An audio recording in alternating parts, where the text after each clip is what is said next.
S Aravind 39 ദിവസത്തെ ആശമാരുടെ സമരം നിരാഹാര സമരം എന്ന പുതിയ ഘട്ടത്തിലേക്ക് കടന്നിരിക്കുന്നു.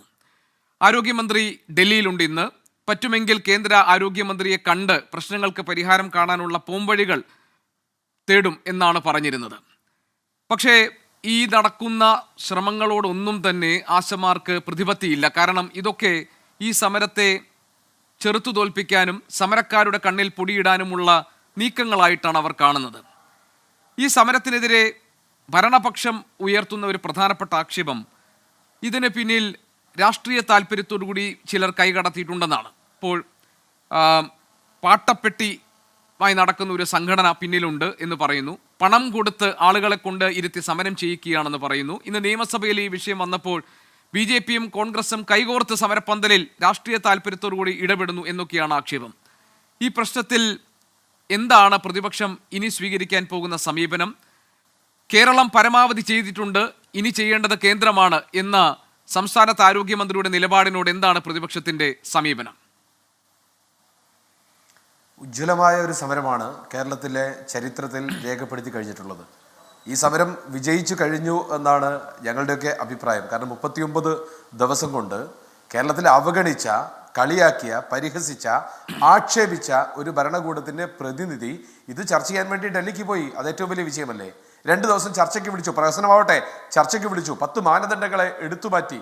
അത് വലിയ ചർച്ചയല്ലേ? കേന്ദ്രം പറഞ്ഞു ഇൻസെൻറ്റീവ് കൂട്ടാം, അതിനാവശ്യമായ നടപടികൾ സ്വീകരിക്കും. അത് വിജയമല്ലേ? അതിനൊക്കെ അപ്പുറത്തേക്ക് കേരളത്തിലെ തൊഴിലാളി വർഗം ഒരു സമരത്തിന് വേണ്ടി മനസ്സുകൊണ്ട് അങ്ങ് ചേർന്ന് നിൽക്കുന്ന ഒരു സാഹചര്യമുണ്ട്. ഇന്ന് കേരളത്തിലെ കാസർഗോഡ് മുതൽ തിരുവനന്തപുരം വരെയുള്ള ഏത് കുഗ്രാമത്തിൽ പോയാലും അവിടുത്തെ ചർച്ച ആശാ വർക്കർമാരുടെ ചർച്ചയാണ്. അത് തന്നെ ഈ സമരത്തിന്റെ ഏറ്റവും വലിയ വിജയമല്ലേ? അതുകൊണ്ട് സമരം പരാജയമാണ് എന്നോ, സമരത്തിന് എന്തെങ്കിലും ക്ഷീണം സംഭവിച്ചു എന്നോ, സമരത്തിന് ആരെങ്കിലും കളിയാക്കിയത് കൊണ്ട് എന്തെങ്കിലും പറ്റിപ്പോയോ എന്ന ഒരു അഭിപ്രായം ഞങ്ങൾക്കില്ല. ഒന്ന്. രണ്ടാമത്തത്, സമരം ആരംഭിച്ചത് ആശാ വർക്കർമാരാണ്. ആ സമരത്തിന് പിന്തുണ കൊടുത്തത് കേരളത്തിലെ മൊത്തം രാഷ്ട്രീയക്കാരാണ്. അതിൽ ഭരണപക്ഷക്കാരുണ്ട്, പ്രതിപക്ഷക്കാരുണ്ട്. പ്രതിപക്ഷം വളരെ കൃത്യമായിക്കൊണ്ട് ആ സമരത്തെ നോക്കിക്കണ്ടു, സമരത്തിന് പിന്തുണ കൊടുത്തു, സമരത്തെ പരിഹരിക്കാനുള്ള ശ്രമങ്ങളിലേക്ക് കടന്നു. ശ്രീ വി ഡി സതീശൻ പ്രതിപക്ഷ നേതാവ് എന്ന നിലയ്ക്ക് മുഖ്യമന്ത്രിയെ കണ്ടു, ചർച്ച നടത്തണമെന്ന് അഭ്യർത്ഥിച്ചു. ചർച്ച നടത്തി വിജയിപ്പിച്ചു കഴിഞ്ഞാൽ ഈ ഗവൺമെന്റിന് അഭിവാദ്യം അർപ്പിക്കാമെന്ന് വളരെ പരസ്യമായി പറഞ്ഞു.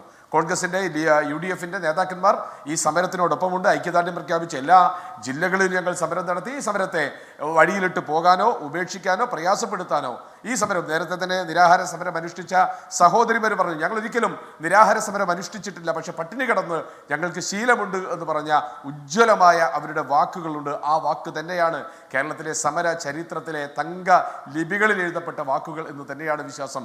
നമ്മൾ CPM സമ്പത്ത്, ഞാൻ ഏറെ ബഹുമാനിക്കുന്ന രാഷ്ട്രീയ നേതാവാണ്. എന്നാലും ശ്രീ സമ്പത്തിനോട് ഒരു ചോദ്യം, ഇങ്ങനെ ആയിരുന്നോ കമ്മ്യൂണിസ്റ്റ് പാർട്ടി ഒരു സമരത്തിനെ നേരിട്ടിട്ടുള്ളത്?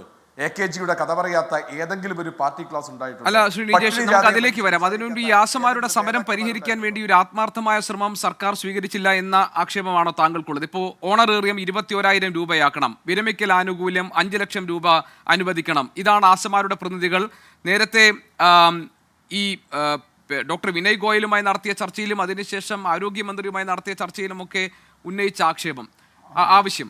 പക്ഷേ ഈ പ്രശ്നത്തിൽ ഇപ്പോൾ സംസ്ഥാനത്തിൻ്റെ നിലവിലെ സാമ്പത്തിക നില കണക്കാക്കിക്കൊണ്ട് ഉടനടി ഈ പ്രശ്നങ്ങൾ പരിഹരിക്കാൻ കഴിയില്ല. പക്ഷേ ഭാവിയിൽ ഈ പ്രശ്നങ്ങൾക്ക് പരിഹാരം കണ്ടെത്താൻ ശ്രമിക്കാം എന്നാണ് അവർ നൽകിയ മറുപടി. അപ്പോൾ ഇതിനകത്ത് സംസ്ഥാന സർക്കാരിന് എന്തെങ്കിലും ഒളിച്ചുകളിയുണ്ട് എന്ന് പ്രതിപക്ഷത്തിന് ആക്ഷേപമുണ്ടോ?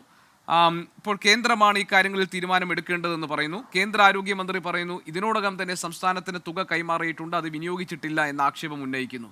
ഇതിലെവിടെയാണ് സംസ്ഥാന സർക്കാരിന് പിഴവ് സംഭവിച്ചിരിക്കുന്നത്? എന്തുകൊണ്ടാണ് ഇതിന് പിന്നിൽ രാഷ്ട്രീയ താല്പര്യമാണെന്ന ആരോപണം CPM ഉന്നയിക്കുന്നത്? സമരം തുടങ്ങിയ സമയത്ത് ഇടതുപക്ഷ നേതാക്കന്മാർ, CPMന്റെ നേതാക്കന്മാർ, എളമരം കരി മുതൽ EP ജയരാജൻ വരെയുള്ള ആളുകൾ, MP ഗോവിന്ദ മാഷ് ഉൾപ്പെടെയുള്ള ആളുകൾ ഈ സമരത്തിനെ ആക്ഷേപിച്ചു. ഏതോ ചില ആളുകൾ വന്ന ദുഷ്ടലാക്കുമായി കലക്ഷൻ എടുക്കാൻ വേണ്ടിയുള്ള സമരം എന്നൊക്കെ ആക്ഷേപിച്ചു.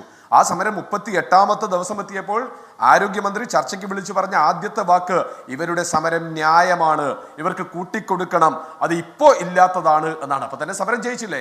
CPM ആദ്യം പറഞ്ഞ, CITU ഈ ആശാ വർക്കേഴ്സ് ഫെഡറേഷൻ, CITU പറഞ്ഞ, CPMന്റെ നേതാക്കന്മാർ പറഞ്ഞ, CITUയുടെ നേതാക്കന്മാർ പറഞ്ഞ സമരത്തെ എതിർത്ത, ആക്ഷേപിച്ച, അപമാനിച്ച ആളുകൾ പറഞ്ഞതൊക്കെ തെറ്റാണ് എന്ന് ആരോഗ്യമന്ത്രിയുടെ ഒറ്റ സ്റ്റേറ്റ്മെന്റിൽ തന്നെ പൂർത്തീകരിച്ചില്ലേ? അതുകൊണ്ട് സമരം ന്യായമാണ് എന്നതിൽ യാതൊരു സംശയമില്ലല്ലോ. ആരോഗ്യമന്ത്രി പറഞ്ഞു ഞങ്ങൾക്ക് ഇപ്പോൾ പൈസയില്ല, കാശില്ല, അതുകൊണ്ട് ഞങ്ങൾ തരാം എന്ന് പറഞ്ഞിട്ടുണ്ട് എങ്കിൽ, ഞാനതിന്റെ മറ്റ് സാമ്പത്തിക അവസ്ഥയിലേക്ക് പോകുന്നില്ല, അങ്ങനെ പറയേണ്ടി വന്നിട്ടുണ്ട് എങ്കിൽ അത് തന്നെ സമരത്തിന് വിജയമല്ലേ? ഇതുവരെ CPM-കാർ ആക്ഷേപിച്ചതൊക്കെ എടുത്തു വെക്കേണ്ട, മടിയിലേക്ക് വെക്കേണ്ട, വിഴുങ്ങേണ്ട സാഹചര്യമല്ലേ ഉള്ളത്. അതുകൊണ്ട് CPM മുന്നോട്ട് വെച്ച ആ തൊഴിലാളി വിരുദ്ധ സമീപനത്തെ അത് തെറ്റാണ് എന്ന് വീണ ജോർജിന്റെ ഒറ്റ പ്രസ്താവന കൊണ്ട് തന്നെ തെളിയിക്കപ്പെട്ടു കഴിഞ്ഞു.